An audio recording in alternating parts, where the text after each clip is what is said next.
Bah écoutez les loulous, donc moi je suis toujours dans la forêt de Fontainebleau. Bah là, c'est pas que je suis toujours là, je viens d'arriver dans la forêt de Fontainebleau où j'ai décidé de passer un moment tranquille à me balader parce que j'estime que c'est un moment où il faut être un peu, il faut se ressourcer. Alors le temps n'est pas forcément, je vous montre, le temps n'est pas forcément gai, mais au final, ça me permet de me retrouver et ça c'est très important parce que on se recharge dans la nature. Moi je m'ancre dans le sol pour recharger mes batteries et ça change tout.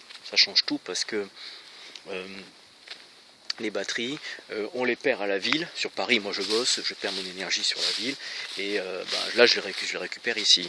Alors voilà, donc moi je me suis un petit peu, je vais vous parler aussi d'autre chose parce que je m'adresse aussi à toi Udi. Bah écoute, moi je me sens bien effectivement parce que c'est je sens un petit peu, je me renoue. En fait, c'est moi je vais vous dire franchement, c'est quand vous êtes seul que vous vous éclatez.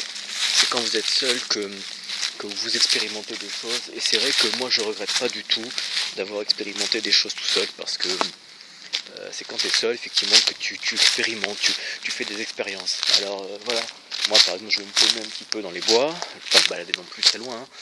La forêt de Fontainebleau c'est très bien, ça me suffit.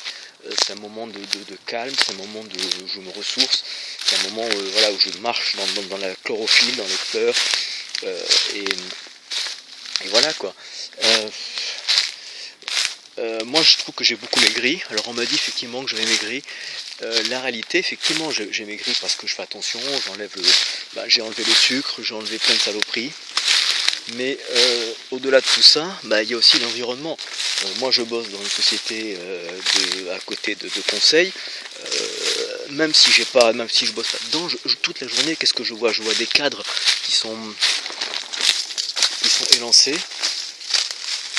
Et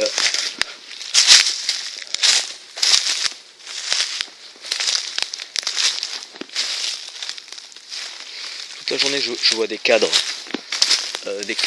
PDG qui sont élancés et qui sont maigres. Alors automatiquement, je suis obligé d'être influencé par eux, même si je veux pas. Même si je veux pas. Même si je veux pas. Voilà. Donc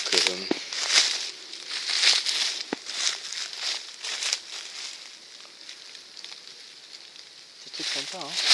C'est sympa, mais je vais revenir sur mes pas parce que voilà quoi. Même si je veux pas, voilà, je suis forcément influencé parce que c'est des gens. Voilà, toute la journée je vois des cadres, des PDG qui sont très maigres, qui avancent, qui marchent très vite, qui sont très élancés, forcément ça m'influence, Et mon corps et mon ADN se modifient. C'est aussi simple que ça. C'est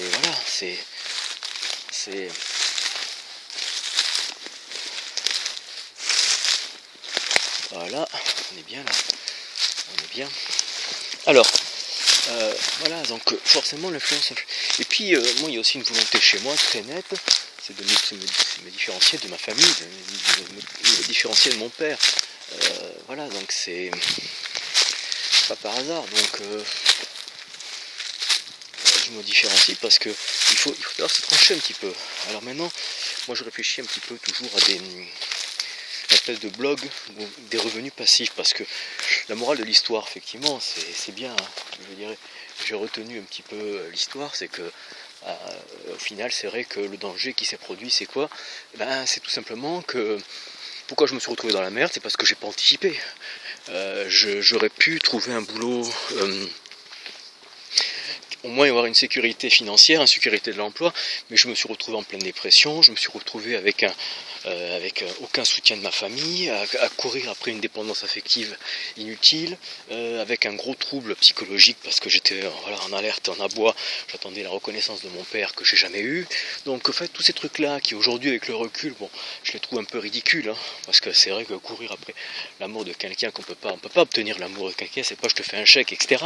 Bon mais voilà, j'ai fini par accepter tout ce truc là, et encore ça reste encore très très très limite, hein, de mon côté, mais au final, comment dirais-je, tout ça, ça m'a permis un petit peu de comprendre, ça me permet tout ça, ça me permet de mieux me comprendre, de mieux me comprendre, parce que c'est toujours important de savoir à travers des choses très très simples comment on fonctionne.